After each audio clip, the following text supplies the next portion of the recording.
Morning students. आज का जो हमारा न्यू टॉपिक है, new revised format of balance sheet of banking companies according to third schedule part A में हमारा ये होता है। तो आज हम बैलेंस शीट के फॉर्मेट के बारे में पढ़ेंगे। बैंकिंग कंपनीज की बैलेंस शीट का फॉर्मेट कैसा होता है। तो balance sheet of companies name, balance sheet as at 31st March 2020-21। तो हमने प्रॉफिट एंड लॉस का फॉर्मेट पढ़ा था, उसमें जो हमारी शेड्यूल थी 13 to 16 थी, और जो हमारी बैलेंस शीट की जो शेड्यूल है 1 to 12 शेड्यूल है हमारी। तो हमारा जो स्टार्ट होगा, हम साथ के साथ शेड्यूल नंबर भी लिखेंगे बैलेंस शीट में। तो हमारा जो ये वाला पोर्शन है, यहाँ पे फर्स्ट जो कॉलम रहेगा शेड्यूल के बाद, वहाँ पे करंट ईयर का डाटा, और नेक्स्ट जो कॉलम रहेगा वहाँ पे प्रीवियस ईयर का डाटा। तो सबसे पहला जो हमारी फर्स्ट शेड्यूल है वो है कैपिटल। एक बार इसको बैलेंस शीट का फॉर्मेट कर लेते हैं, देन उसके बाद हम ये देखेंगे कि शेयर कैपिटल में हम क्या कंसीडर करेंगे। एक एक पॉइंट्स को हम एक एक शेड्यूल्स के बारे में आगे पढ़ेंगे।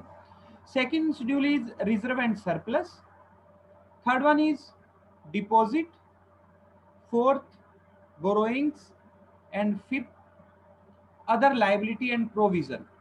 जो पहले 5 प्रोविजन है 1 से लेके 5 तक, वो बैलेंस शीट के लाइबिलिटी वाली साइड में हमारे आएंगे। Schedule number 1 share capital, schedule number 2 reserve and surplus, schedule number 3 deposit, schedule number 4 borrowings, and schedule number 5 other liability and provision. इसका हम टोटल कर देंगे। देन उसके बाद हम बैलेंस शीट की एसेट्स के पोर्शन पे स्टार्ट करते हैं। शेड्यूल नंबर 6 होगा हमारा cash and balance with reserve bank of India, कि रिजर्व बैंक के पास हमने कितना पैसा रखा हुआ है, सिर्फ और सिर्फ वही अमाउंट आएगा इसमें। Next one balance with banks, reserve bank के अलावा अदर जो बैंक है उनके साथ हमारा क्या लेन देन है, वो सारा इसमें आएगा हमारा शेड्यूल नंबर 7 में। Investment schedule number 8, advance schedule number 9, schedule number 10 fixed assets, schedule number 11 other asset. इन एसेट्स के अलावा कोई और एसेट रहती है तो हमारे शेड्यूल नंबर 11 में। और जो हमारी कंटिंजेंट लायबिलिटी है उसका शेड्यूल जो होगा वो 12 होगा। वो इनके पोर्शन से अलग बैलेंस शीट के हमारे जो एसेट साइड है 6 to 11 का हम टोटल करेंगे। देन उसके जस्ट बाद कंटिंजेंट लायबिलिटी, उसके बारे में हम यहाँ पे लिखेंगे बिल फॉर कलेक्शन टाइप, और बहुत सारी कंटिंजेंट लायबिलिटी में हमारी एक्टिविटी आती है।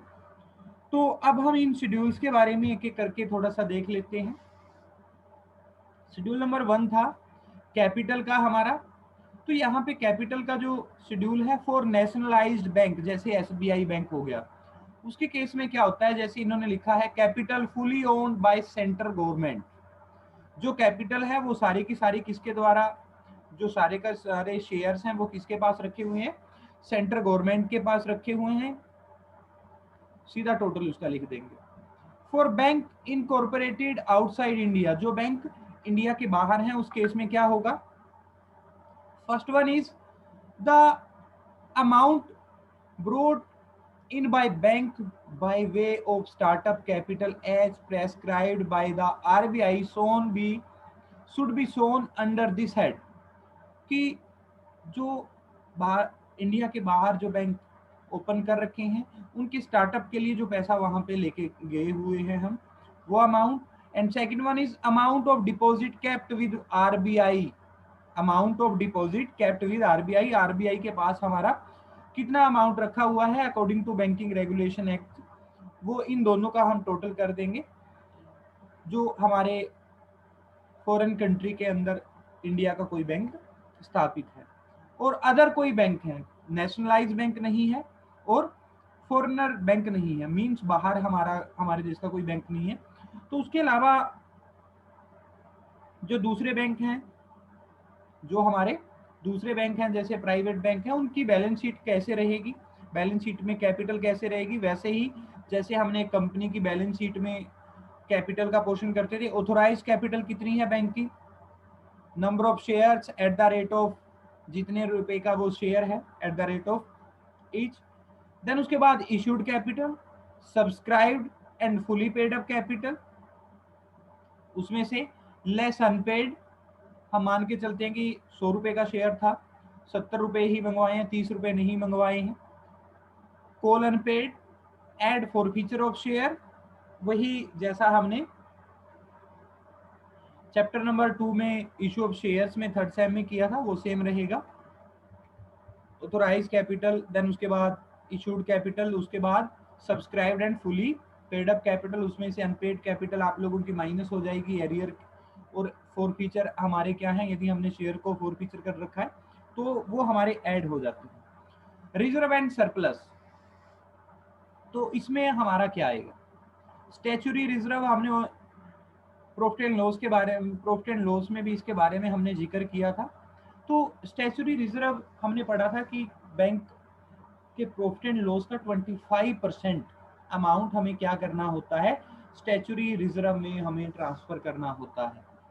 तो यहाँ पे इन्होंने एक कंडीशन दी हुई है कि यदि कंपनी के सिक्योरिटी प्रीमियम और फ्री रिजर्व उसकी पेड अप कैपिटल के बराबर हो जाते हैं, उसकी पेड अप कैपिटल के बराबर हो जाते हैं। फॉर एग्जांपल कंपनी की पेड अप कैपिटल थी 10 लाख रुपए, कंपनी का सिक्योरिटी प्रीमियम और फ्री रिजर्व मिला के वो भी बन रहे हैं 10 लाख रुपए, तो उस केस में उस कंपनी को, बैंकिंग कंपनी को क्या मिल सकती है, रिलैक्सेशन वहां पे मिल सकती है। वो 25% वाली कंडीशंस को क्या कर सकती है, इग्नोर कर सकती है, अदरवाइज उसे क्या करना होगा, 25% अपना स्टैच्यूटरी रिजर्व में डालना होगा। देखिए उन्होंने बोला है ओपनिंग बैलेंस, प्रीवियस ईयर का जो बैलेंस आगे हम कैरी फॉरवर्ड करके लाए हैं, इस साल हमने कितना ऐड किया और उसमें से डिडक्शन हमारी क्या हुई। ऐसे ही कैपिटल रिजर्व, आप लोगों को पता है कैपिटल रिजर्व कहाँ से आता है, आपने एसेट का रिवैल्यूएशन किया, आपने कोई लैंड एंड बिल्डिंग को बेच दिया, सेल कर दिया, वहां से आपको प्रॉफिट हो रहा है या लॉस हो रहा है, उसका balance, opening balance during the year और deduction. Security premium, opening balance, ऐसे ही आपने शेयर इशू किए हैं, क्या उनके ऊपर सिक्योरिटी प्रीमियम ऐड हुआ है कुछ, या कोई डिडक्शन हुई है, हमने किसी शेयर्स को फॉरफिट किया है, उस टाइम यदि हमने डेबिट किया है तो वो अमाउंट हम यहाँ पे लिख देते हैं। देन उसके बाद revenue and other reserve, capital reserve के अलावा, जो कैपिटल रिजर्व और जो ये 3 रिजर्व हमने पढ़े हैं, इसके अलावा यदि किसी भी टाइप का और रिजर्व रहता है तो वो सारे के सारे रिजर्व हम यहाँ पे लिखेंगे रिजर्व एंड अदर रिजर्व में। And last one is balance in profit and loss account, balance in profit and loss account, तो हमारे करंट ईयर का जो प्रॉफिट हमारे पास आया होगा, प्रॉफिट एंड लॉस एप्रोप्रिएशन करने के बाद वो अमाउंट हम यहाँ पे लिख देंगे। प्रॉफिट एंड लॉस यदि माइनस में होगा तो हम ब्रैकेट में कर देंगे, और इन सभी का हम क्या कर देंगे, टोटल कर देंगे, एंड बैलेंस शीट में हम रिजर्व एंड सरप्लस में शेड्यूल नंबर 2 में उसका टोटल करके अमाउंट लिख देंगे। शेड्यूल नंबर 3 डिपॉजिट, हमारा ये लाइबिलिटी में हम चल रहे हैं कि लाइबिलिटी में हमारा ये क्या आएगा, यहाँ पे लाइबिलिटी में हमारा यहाँ पे क्या आएगा कि बैंक के कस्टमर्स या दूसरे बैंक, उन्होंने यदि कोई पैसा हमारे पास डिपॉजिट रखा हुआ है, जैसे हमारे बैंक में, किसी भी बैंक में हमारा अकाउंट है, फॉर एग्जांपल मेरा बैंक ऑफ बड़ौदा में अकाउंट है, तो उस अकाउंट में मेरे कितने पैसे हैं, कितने पैसे हैं, बैंक के पास वो पैसा तो है बट वो क्या है, उसकी लाइबिलिटी है ना, जिस दिन मैं उस पैसे को लेने जाऊंगा तो वो पैसा उसे देना पड़ेगा।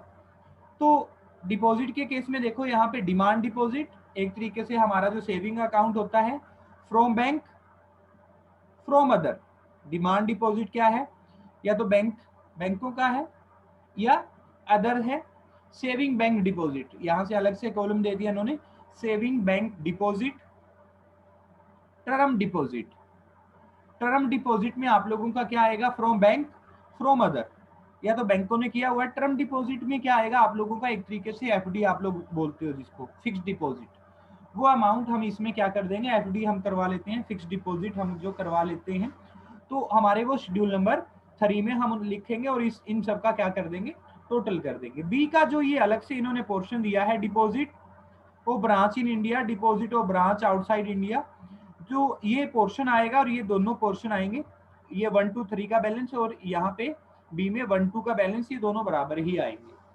आप इनमें से किसी भी एक तरीके से कर सकते हो।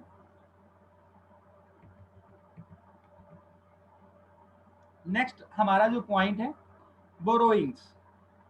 बोरोइंग्स मींस बैंक ने कोई लोन ले रखा है, बैंक ने कोई लोन ले रखा है। अब वो बोरोइंग्स कहाँ कहाँ से है, वो बोरोइंग्स कहाँ कहाँ से है। First one is borrowing in India, India में, इंडिया से बोरोइंग्स कर रखा है, इंडिया के अंदर ही लोन ले रखा है, रिजर्व बैंक ऑफ इंडिया से ले रखा है, अदर बैंक से ले रखा है, अदर इंस्टीट्यूशन और एजेंसी जैसे आईडीबीआई, आईएफसीआई, है ना। तो ऐसी बहुत सारी जो एजेंसी हैं, नॉन बैंकिंग फाइनेंशियल इंस्टीट्यूशन है, एलआईसी से हमने लोन ले रखा है, तो वो सारे हमारे यहाँ पे आ जाएंगे। सेकंड पॉइंट हमारा आता है बोरोइंग्स आउटसाइड इंडिया, यदि भारत के बाहर से भी हमने लोन ले रखा है, वो अमाउंट हम यहाँ पे लिख देंगे, इन दोनों का क्या कर देंगे, टोटल कर देंगे। हमारा लाइबिलिटी साइड का लास्ट वन पोर्शन हमारा आता है other liability and provision, other liability and provision, bill payable, inter office adjustment. देखो यहाँ पे इन्होंने लिखा हुआ है inter office adjustment, interest accrued, other including provision. तो बिल पेबल्स आप लोगों को पता है। इंटर ऑफिस एडजस्टमेंट क्या होता है, इंटर ऑफिस एडजस्टमेंट क्या होता है, जैसे आप लोग, हम किसी भी बैंक के एटीएम में जाते हैं, या हमारी जींद की ब्रांच है और हमारी कैथल की ब्रांच है, उनकी बैलेंस शीट और उनका प्रॉफिट एंड लॉस अलग अलग से बनता है। तो उनकी आपस में, जींद और कैथल वाले की आपस में यदि ट्रांजेक्शन होती है ना, तो मान के चलो जींद वाली ब्रांच ने, हम क्या कर रहे हैं, हमारा जो बैलेंस शीट है वो जींद वाली ब्रांच की है, तो हमने क्या किया, कैथल वाली ब्रांच से 10 लाख रुपए ले रखे हैं। इंटर एडजस्टमेंट होती है, कभी हमारे चले जाते हैं पैसे उनके पास, कभी उनके आ जाते हैं। तो इंटर ऑफिस एडजस्टमेंट में हमने 10 लाख रुपए उनके ज्यादा यूज कर रखे हैं, ज्यादा यूज कर रखे हैं, तो वो अमाउंट यहाँ पे आएगा, वो अमाउंट यहाँ पे आएगा। और यदि कैथल वाली ब्रांच ने हमारे यूज कर रखे हैं, जींद वाली ब्रांच के कर रखे हैं, तो वो ये जो इंटर एडजस्टमेंट है, ये क्या आ जाएगी, ये हमारी एसेट साइड में आ जाएगी। आगे हम उसके बारे में पढ़ेंगे।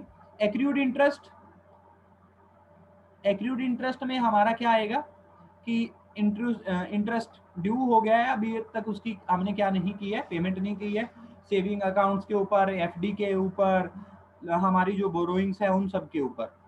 और अदर इंक्लूडिंग प्रोविजन, हमने एक रिबेट ऑन बिल डिस्काउंटेड के बारे में पढ़ा था, तो उसमें हमने पढ़ा था कि rebate on bill discounted provision में 5 में आती है, शेड्यूल नंबर 5 में आती है। तो यहाँ पे provision for taxation, provision for doubtful debts, वो सारे प्रोविजन फॉर डेप्रिशिएशन, ये सारे इसके अंदर हम कंसीडर कर सकते हैं, सारे हमारे इसमें आएंगे। 1 2 3 एंड 4 का हम यहाँ पे क्या कर देंगे, टोटल कर देंगे। हमारा शेड्यूल नंबर 5 जो बैलेंस शीट की लाइबिलिटी साइड की लास्ट प्रोविजन थी। देन उसके बाद हमारा स्टार्ट होता है शेड्यूल नंबर 6, एसेट साइड हमारी स्टार्ट होती है cash and balance with RBI, reserve bank of India के साथ। तो यहाँ पे देखो क्या लिखा हुआ है, cash in hand including foreign currency note. तो यहाँ पे इंडियन करेंसी और फॉरेन करेंसी दोनों को मिला के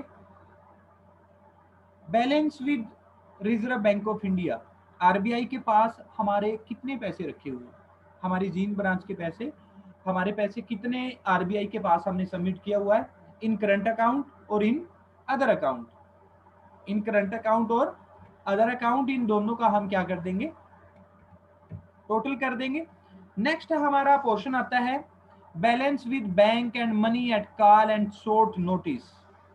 तो आरबीआई के अलावा यदि दूसरे बैंकों के पास हमारे पैसे रखे हुए हैं इन इंडिया और आउटसाइड इंडिया, दो तरीके से हैं ये,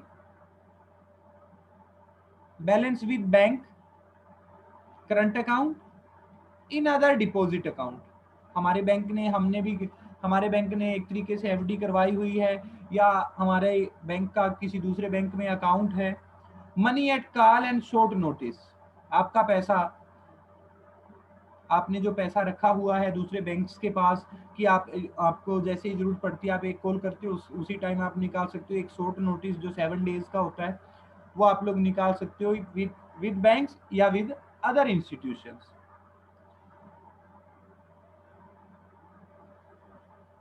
तो दूसरे इंस्टीट्यूशन के पास भी आपका पैसा हो सकता है, बैंक्स के पास भी हो सकता है। अब बात करते हैं आउटसाइड इंडिया, तो आपका पैसा, आपके बैंक का पैसा बाहर भी हो सकता है, करंट अकाउंट में हो सकता है, अदर डिपॉजिट अकाउंट्स में हो सकता है, money at call and short notice के तौर पे हो सकता है। इन दोनों का, इन इंडिया और आउटसाइड इंडिया, इन दोनों का हम क्या कर देंगे, टोटल कर देंगे। शेड्यूल नंबर 7 का हमारा टोटल आ जाएगा, बैलेंस शीट में हम लिख देंगे। Schedule number 8 investment. Schedule number 8 investment भी हमारा वही दो तरीके, investment in India, investment outside India. In India में गवर्नमेंट सिक्योरिटी हमने खरीद रखी है, अदर अप्रूव्ड सिक्योरिटी हमने खरीद रखी है, किसी कंपनी के शेयर खरीद रखे हैं, डिबेंचर खरीद रखे हैं, बॉन्ड्स खरीद रखे हैं, सब्सिडरी और ज्वाइंट वेंचर है, और कोई अदर है टू बी स्पेशल। और यदि हम लोग गोल्ड में इन्वेस्ट करता है, कोई भी बैंक यदि गोल्ड में इन्वेस्टमेंट करता है तो वो हमारा अदर में आ जाएगा। और यदि हम सिल्वर में इन्वेस्टमेंट करते हैं, सिल्वर में इन्वेस्टमेंट हम यहाँ पे नहीं लिखेंगे, उसके लिए हम नेक्स्ट शेड्यूल के ऊपर जाएंगे। तो हम यहाँ पे गोल्ड, हम यहाँ पे क्या लिख सकते हैं, गोल्ड के ऊपर जो गोल्ड है यदि हमने परचेज कर रखा है तो हम इन्वेस्टमेंट के अदर वाले 6 नंबर का जो पॉइंट है हम इसमें उसको शो कर सकते हैं। नेक्स्ट हमारा पॉइंट आता है इन्वेस्टमेंट आउटसाइड इंडिया। ऐसे ही गवर्नमेंट सिक्योरिटीज खरीद रखी हैं, लोकल अथॉरिटी से सब्सिडरी एंड ज्वाइंट वेंचर है आप लोगों के बाहर। सब्सिडरीज के बारे में तो अभी हमने पढ़ा ही है, ज्वाइंट वेंचर है, अदर इन्वेस्टमेंट।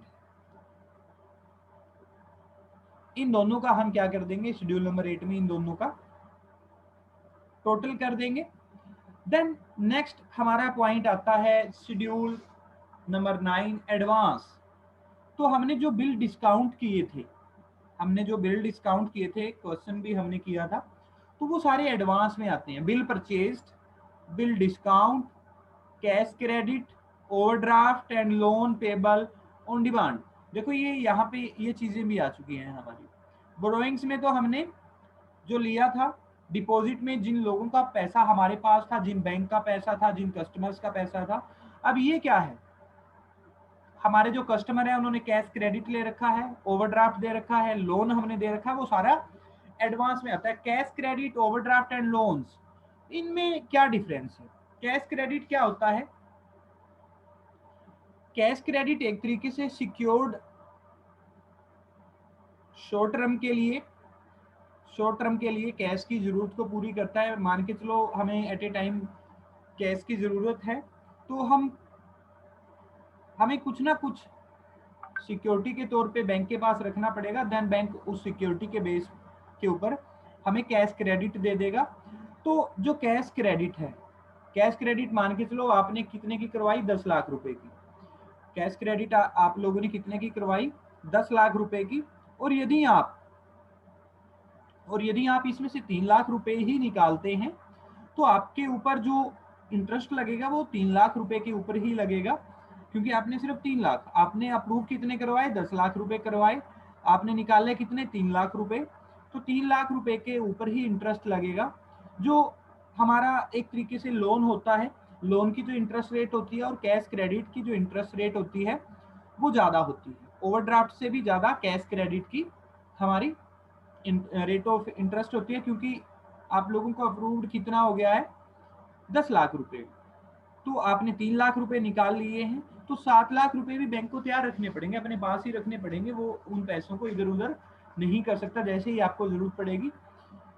ओवरड्राफ्ट आपका करंट अकाउंट है बैंक के अंदर, तो ओवरड्राफ्ट में क्या फैसिलिटी होती है कि हमारे अकाउंट में पैसे ना होते हुए भी कुछ एक हमारी लिमिट होती है, उस लिमिट तक जाके बैंक अपने कस्टमर्स को वो फैसिलिटी दे देता है ओवर ड्रान करने की।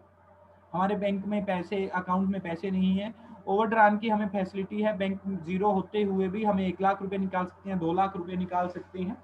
उसको हम क्या बोलते हैं? ओवरड्राफ्ट बोलते हैं। ये फैसिलिटी भी शॉर्ट टर्म के लिए होती है। इसकी जो रेट ऑफ इंटरेस्ट होती है कैश क्रेडिट से कम होती है, बट बैंक लोन से ज़्यादा होती है। लोन्स पेबल ऑन डिमांड, ये आप लोगों को पता है।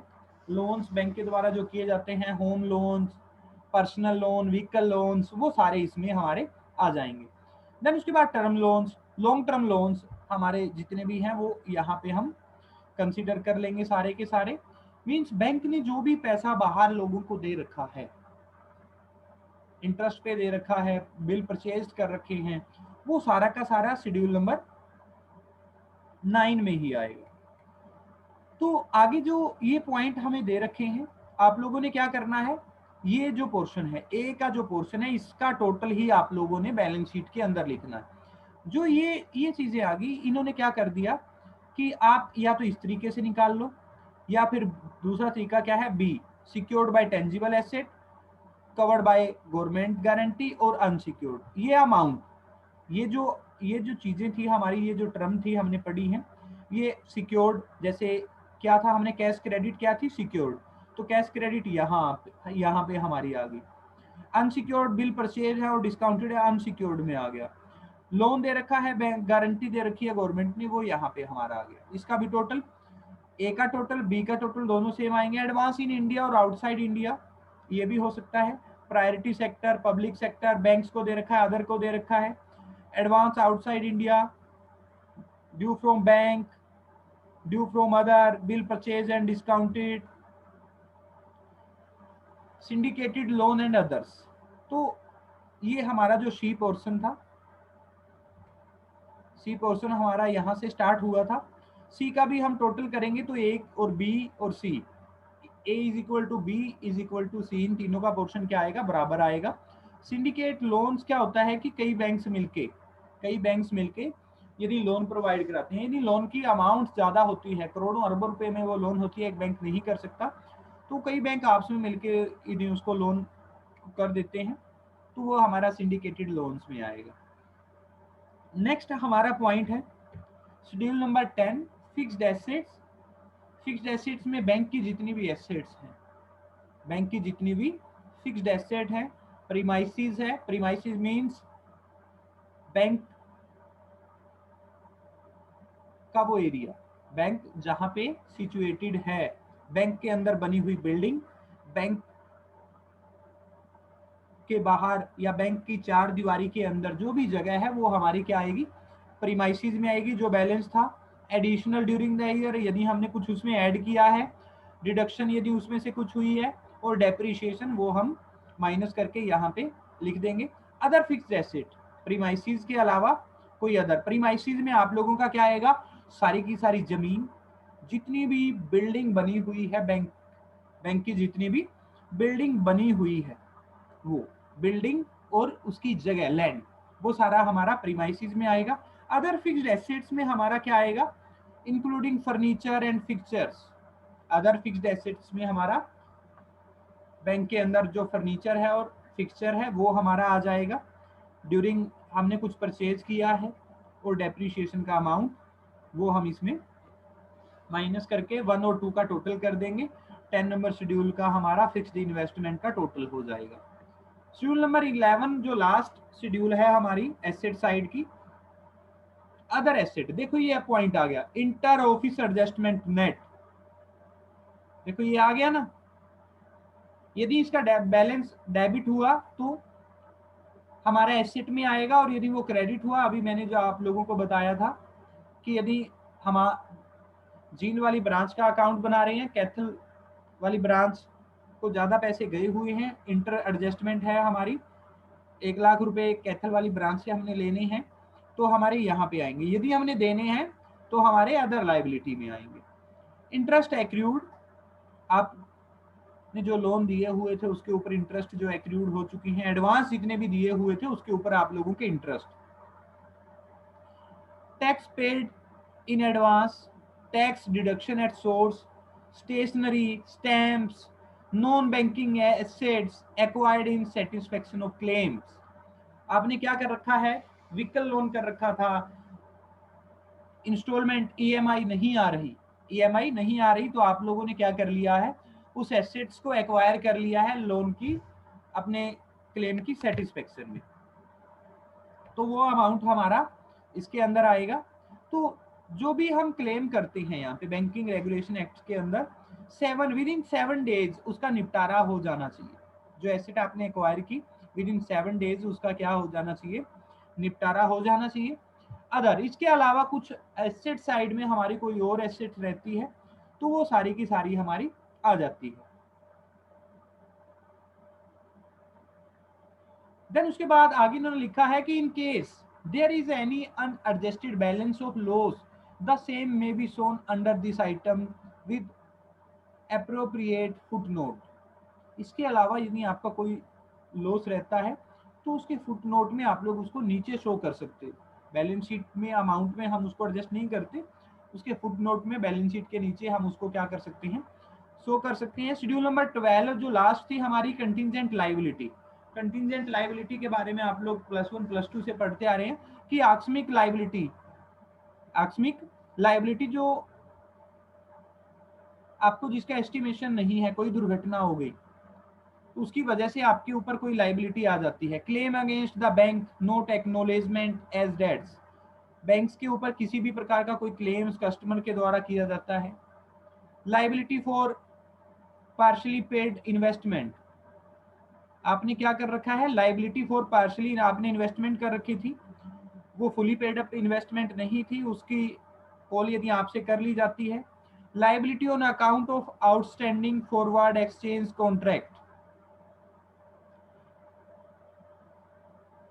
Liability on account of outstanding forward exchange contract, इसके बारे में हम आगे डिटेल से पढ़ेंगे, आप लोगों के सिलेबस में ये नहीं है।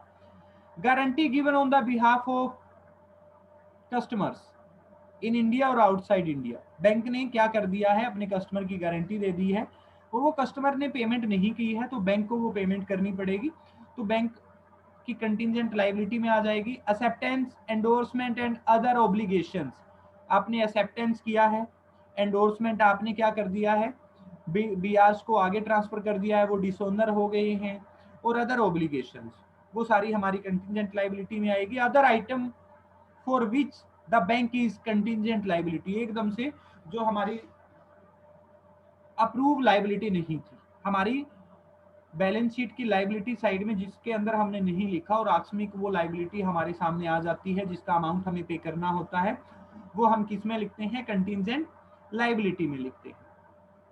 तो ये थी हमारी 12 शेड्यूल्स। क्वेश्चंस यदि पेपर में आता है तो आप लोगों को क्या करना पड़ेगा, पहले आप लोगों को बैलेंस शीट बनानी पड़ेगी, देन उसके बाद आप लोगों को ये 12 शेड्यूल बनानी पड़ेंगी, एक एक करके हमारी कैपिटल से स्टार्ट हुई थी और कंटिजेंट लाइबिलिटी पे हमारी खत्म हुई थी। तो ये सारी शेड्यूल हमें क्या करनी पड़ेंगी, एक्सप्लेन करनी पड़ेंगी। तो थ्योरेटिकल पॉइंट ऑफ व्यू से यदि ये क्वेश्चन आता है, यदि ये क्वेश्चन आता है तो ये प्रैक्टिकल समझा जाता है, इसको आपने इसका फॉर्मेट बना दिया तो प्रैक्टिकल में ये क्वेश्चन आप लोगों का कंसीडर होता है। आज के लिए इतना ही। थ्योरेटिकल पॉइंट ऑफ व्यू से 1 या 2 पॉइंट और है वो हम कल करेंगे, देन उसके बाद थ्योरेटिकल पॉइंट ऑफ व्यू से आप लोगों का ये चैप्टर कंप्लीट हो जाएगा। देन उसके बाद हमारा जो चैप्टर रहेगा अकाउंट्स ऑफ इंश्योरेंस कंपनी, हम उस चैप्टर पे जाएंगे।